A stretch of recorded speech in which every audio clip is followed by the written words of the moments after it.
తెలంగాణ రాష్ట్రంలో మార్వాడీల వల్ల చిరు వ్యాపారులు నష్టపోతున్నారని ప్రొఫెసర్ హరగోపాల్ చెబుతున్నారు. మార్వాడీల వల్ల తెలంగాణ అస్తిత్వం ప్రమాదంలో పడిందన్నారు. గతంలో ఉన్నటువంటి మార్వాడీలు తెలంగాణ వ్యాపారులతో కలిసిమెలిసి ఉండేవారని ఇప్పుడొచ్చే వారితోనే సమస్య ఏర్పడుతుందంటున్నారు. జీడీపీ పేరుతో మనుషుల జీవితాలు నాశనం చేస్తే ఎలా అని ప్రశ్నిస్తున్న ప్రొఫెసర్ హరగోపాల్తో మా ప్రతినిధి అక్రమ్ ఫేస్ టు ఫేస్. జరిగినటువంటి ఒక ఘటన వల్ల తెలంగాణ రాష్ట్ర వ్యాప్తంగా కూడా గో బ్యాక్ మార్వాడి అనే కొత్త ఉద్యమం ప్రారంభమైంది.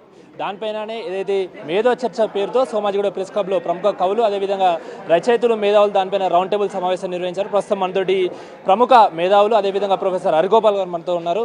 ఈ అంశానికి సంబంధించిన మరిన్ని వివరాలు వారి ద్వారా తెలుసుకుందాం. సార్ చెప్పండి, గో బ్యాక్ మార్వాడి అనే కొత్త ఉద్యమం తెలంగాణలో ప్రారంభమైంది సార్, దీనిపైన మీ అభిప్రాయం ఏంటి సార్? అంటే తెలంగాణ మొత్తం రాష్ట్ర ఉద్యమమే అస్తిత్వం కొరకు జరిగింది.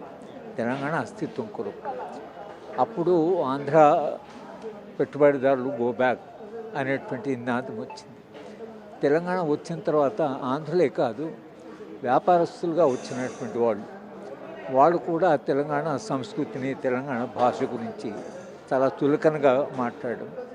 రెండవది, వాళ్ళు వ్యాపారాలు చేసుకోవడం కాకుండా వ్యాపార విస్తరణలో మొదటి తరం మార్వాడిలా కాకుండా ఇప్పుడు వస్తున్న వాళ్ళు చిన్న చిన్న వ్యాపారాలు వర్తి చేసుకుంటున్నారు. తెలంగాణ వ్యాప్తంగా ముఖ్యంగా పట్టణాల్లో వాళ్ళు పూర్తిగా చితికిపోయే పరిస్థితి వచ్చింది. అంటే ఒక పెద్ద పెట్టుబడికి తర్వాత అంటే దేశవ్యాప్తంగా బలంగా ఉన్నటువంటి ఒక కమ్యూనిటీ మార్వాడి కమ్యూనిటీకి ఇక్కడ ఉండే చిన్న చిన్న వ్యాపారస్తులు ఎవరైతే ఉన్నారో వీళ్ళకి మధ్యన ఒక ఘర్షణ వచ్చింది. ఆ ఘర్షణే ఇవాళ మనకి సంఘటన తెలుస్తుంది. అది ఎక్కడి దాకా దారితీసిందంటే తెలంగాణకు ఉండేటువంటి అస్తిత్వ చైతన్యం వలన వీళ్ళు ఒక్కసారి తెలంగాణ కల్చరు తెలంగాణ భాషను కూడా అవమానిస్తూ మాట్లాడి వాళ్ళు రాజకీయంగా కాకుండా ఆర్థికంగా చిన్న వ్యాపారస్తులు అయితే చిన్న వ్యాపారస్తులు ఆందోళనలో ఉన్నారు. వీళ్ళ ప్రవర్తన చూసి ఇంకా వీళ్ళు చాలా ముందుకు వెళ్ళేటట్లుగా ఉందనేటువంటిది వలన ఇవాళ వాళ్ళు ఏమంటారంటే చిన్న వ్యాపారస్తులను ఎట్లా కాపాడుతారు. దానికి మార్వాడీలకు వ్యతిరేకంగా, అంటే ఇది మార్వాడీలకు వ్యతిరేకమే కాదు, మార్వాడి పెట్టుబడి మార్వాడీలు లాంటి వాళ్ళు ఎవరైతే తెలంగాణకు పెట్టుబడి తీసుకొచ్చారో ఆ పెట్టుబడి తెలంగాణ అస్తిత్వానికే ప్రమాదంగా మారేట్లుగా ఉంది అనేటువంటి ఒక ఆందోళన వలన ఇవాళ ఈ చర్చ జరిగింది.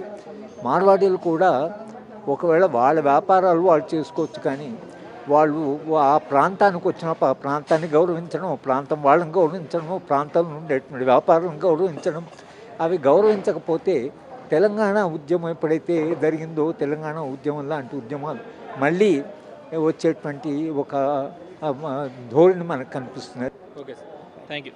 సో అది నిజంగానే తెలంగాణలో ఈ నూతన తరమైనటువంటి మార్వాడి వ్యాపారుల వల్ల ఆర్యవైశ్యాల వ్యాపారులు దెబ్బతింటున్నాయి. ఖచ్చితంగా ఈ గో బ్యాక్ మార్వాడి అనేది ముందుకు తీసుకెళ్లాలి అంటూ కూడా ప్రొఫెసర్ హరిగోపాల్ గారు చెప్తున్న పరిస్థితి కనిపిస్తోంది. వీడియో జర్నలిస్ట్ చైతన్యతో అక్రమ్ బిగ్ టీవీ, సోమాజిగూడ.